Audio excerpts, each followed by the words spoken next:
Hello everyone, welcome to chemistry. चलिए शुरू करते हैं आज के एमसीक्यू क्वेश्चंस। आज का first question, which of the following countries are known as four Asian tigers. आपके ऑप्शंस हैं South Korea, India, Taiwan, Singapore, Hong Kong. और आपका करेक्ट ऑप्शन हो जाएगा ऑप्शन बी, इसमें इंडिया शामिल नहीं है। इनको फोर एशियन टाइगर्स क्यों कहा जाता है? Because they are developed East Asian economies between 1960s and 90s। They went under rapid industrialisation और इन्होंने अपनी वो जो ग्रोथ रेट है उसको अभी भी बरकरार रखा हुआ है। अगर आपसे पूछा जाए साउथ कोरिया की कैपिटल क्या है तो वो है सियोल, ताइवान की कैपिटल है ताइपेई सिटी, सिंगापुर की सिंगापुर सिटी और हांगकांग की है विक्टोरिया। बढ़ते हैं नेक्स्ट क्वेश्चन की ओर। Choose the incorrect statement regarding Indian Ocean Rim Association. Indian Ocean Rim Association से रिलेटेड आपको इनकरेक्ट स्टेटमेंट बताना है। आपका फर्स्ट स्टेटमेंट है, it was established in 1997 to build and expand understanding and mutually beneficial cooperation among regional members. Second, its secretariat is based in Cyber City in Mauritius. Third, 25 states bordering the Indian nation are the members of this association. Fourth, China is a dialogue partner in IORA. आपसे incorrect statement पूछा गया है और आपका incorrect statement हो जाएगा option सी, क्योंकि इसमें 25 स्टेट मेंबर्स नहीं हैं, इसमें 23 मेंबर्स हैं और चाइना डायलॉग पार्टनर है। इसके अलावा 9 और डायलॉग पार्टनर्स हैं, इसमें टोटल 10 डायलॉग पार्टनर्स हैं। अभी हाल ही में इंडियन ओशन रिम एसोसिएशन ने अपनी 25th एनिवर्सरी सेलिब्रेट की है और अभी की बात करें तो चेयरमैनशिप बांग्लादेश के पास है टिल नवंबर 2023। इंडिया ने पार्टिसिपेट किया है अभी हाल ही में 22nd council of ministers meet जो कि ढाका बांग्लादेश में हुआ है और इंडियन डेलीगेशन को लीड किया है minister of state for external affairs doctor Rajkumar Ranjan Singh ने। बाकी आपके तीनों ही स्टेटमेंट सही है। बढ़ते हैं आज के नेक्स्ट क्वेश्चन की ओर।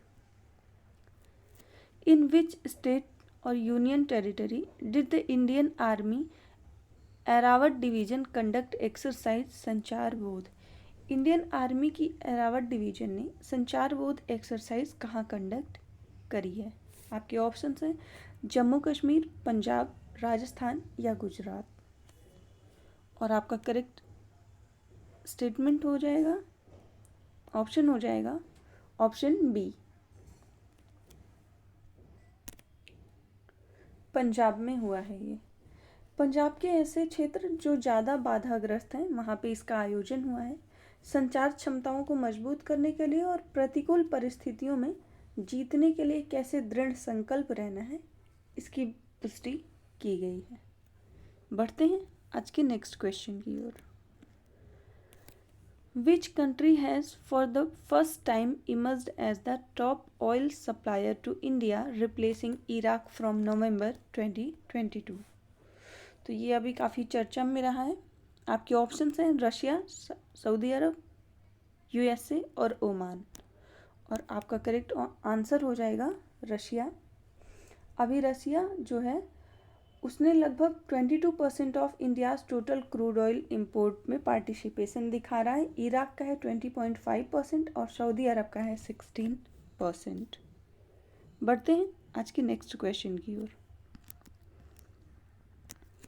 What is the rank of India in Huron Global 500 list released in December 2022?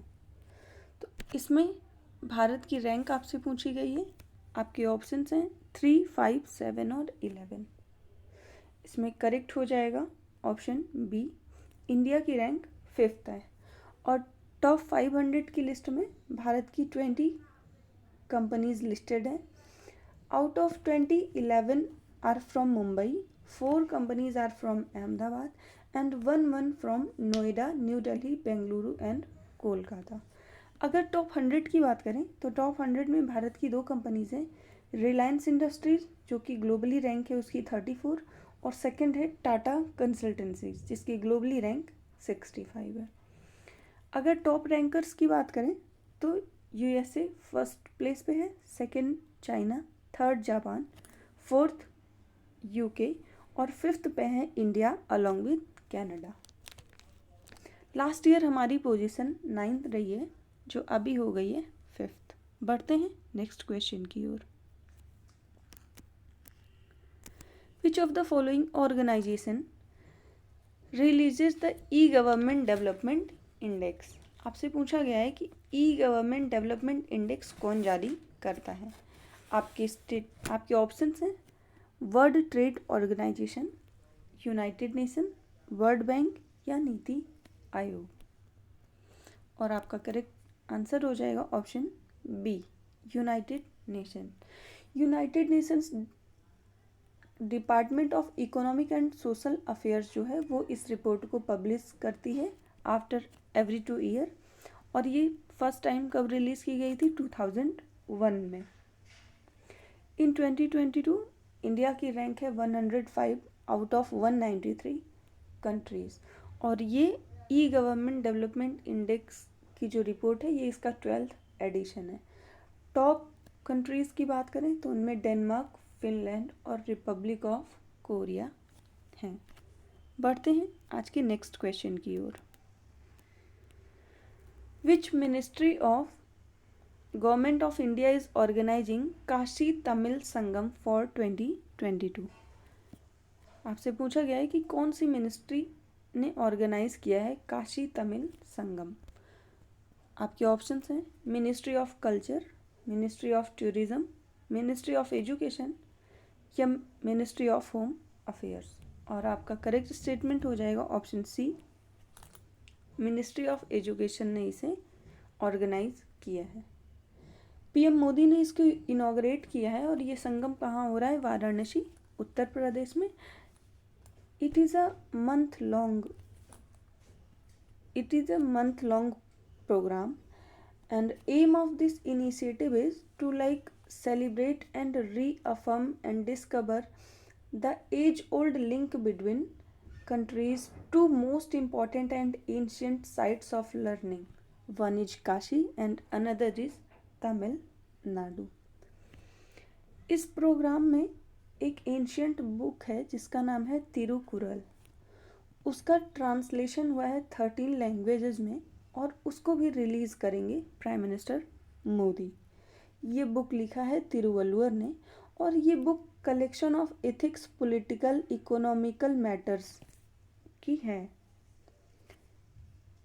इसके अलावा इस इवेंट को ऑर्गेनाइज करने में ये भी कहा जा रहा है कि by this event the legacy of Tamil, मतलब कि world's oldest language, should be preserved and enriched. तो इसलिए ये ऑर्गेनाइज किया जा रहा है। आज के लिए इतना ही, धन्यवाद।